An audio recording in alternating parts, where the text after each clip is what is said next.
नमस्कार बच्चों। आज हम बीए पार्ट सेकंड के सेकंड प्रश्न पत्र भारतीय राज्य व्यवस्था के प्रथम अध्याय भारत का संवैधानिक विकास ब्रिटिश क्राउन के शासन के अंतर्गत पार्ट थर्ड का अध्ययन करेंगे। इससे पूर्व हमने पार्ट फर्स्ट और सेकंड में भारत का संवैधानिक विकास ईस्ट इंडिया कंपनी के शासन के अंतर्गत अध्ययन किया।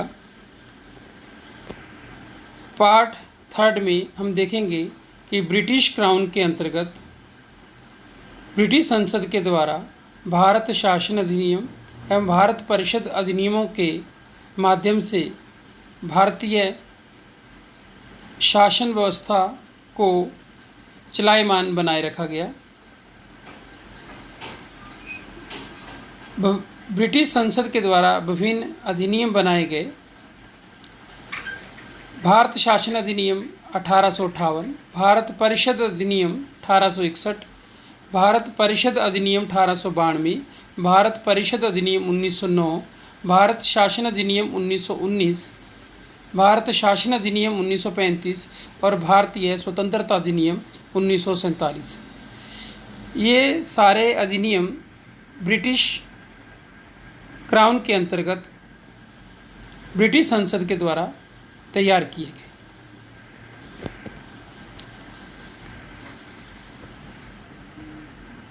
सन 1858 के पश्चात ब्रिटिश शासन के अंतर्गत भारत में किए गए सुधारों का मुख्य उद्देश्य 1857 के प्रथम स्वतंत्रता संग्राम, जिसे विद्रोह की संज्ञा भी दी जाती है, जैसी घटना की पुनरावृत्ति को रोकना तथा साथ ही एक प्रशासनिक व्यवस्था को स्थापित करके भारत का उपयोग ब्रिटिश औपनिवेशिक हित में करना था। इसके लिए ब्रिटिश संसद के द्वारा जो अधिनियम तैयार किए गए, प्रस्तुत वीडियो में हम उनमें से दो अधिनियमों का, प्रथम भारत शासन अधिनियम 1858 और द्वितीय भारत परिषद अधिनियम 1861 का अध्ययन इस वीडियो के अंतर्गत करेंगे।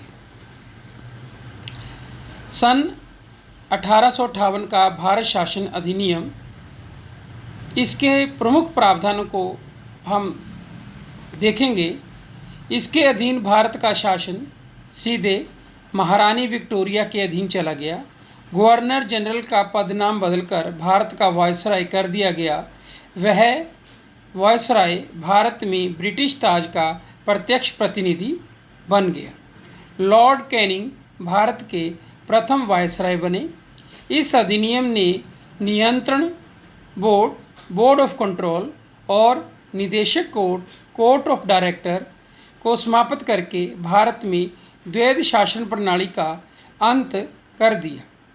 इस एक नए पद भारत के राज्य सचिव, secretary of state of India का सृजन किया गया, जिसमें भारतीय शासन पर संपूर्ण नियंत्रण की शक्ति निहित थी। यह सचिव ब्रिटिश कैबिनेट का सदस्य था, जो ब्रिटिश संसद के प्रति पूर्णतः उत्तरदायी था। भारत सचिव secretary of state of India की सहायता के लिए 15 सदस्यीय एक भारत परिषद, इंडियन काउंसिल की स्थापना की गई। इस परिषद का मुख्य कार्य भारत सचिव को भारत के शासन कार्यों के संबंध में परामर्श और सहायता देना था। अर्थव्यवस्था, अखिल भारतीय सेवाओं के विषय में सचिव भारत परिषद की सलाह को मानने के लिए बाध्य था। अन्य सभी विषयों पर वह उसकी राय को ठुकरा सकता था। उसे अपने कार्यों की वार्षिक रिपोर्ट ब्रिटिश संसद के समक्ष अनिवार्य रूप से प्रस्तुत करनी पड़ती थी। 1 नवंबर 1858 की ब्रिटिश महारानी की घोषणा को भारतीय शिक्षित वर्ग ने अपने अधिकारों का मैग्ना कार्टा कहा था। यह जो विशेषताएं जिनका हमने अध्ययन किया, यह विशेषताएं भारत शासन अधिनियम 1858 की थी। इसके पश्चात हम नेक्स्ट भारत परिषद अधिनियम 1861 का अध्ययन करेंगे। सर्वप्रथम हम भारतीय संवैधानिक विकास के अंतर्गत इसका क्या महत्व है, इस बात का अध्ययन करेंगे।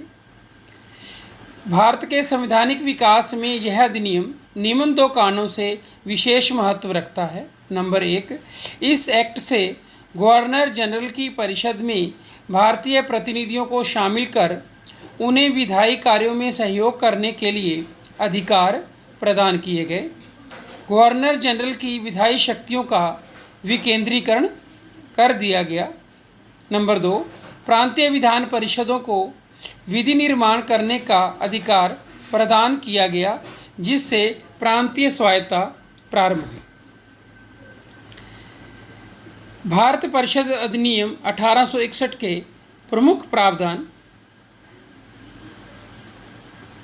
गवर्नर जनरल की कार्यपालिका परिषद का विस्तार करते हुए इसमें विधि विशेषज्ञ के रूप में एक 5वां सदस्य शामिल किया गया।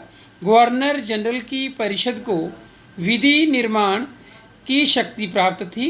इस उद्देश्य के लिए केंद्रीय विधानमंडल में न्यूनतम 6 सदस्य और अधिकतम 12 सदस्य नामांकित किए जा सकते थे।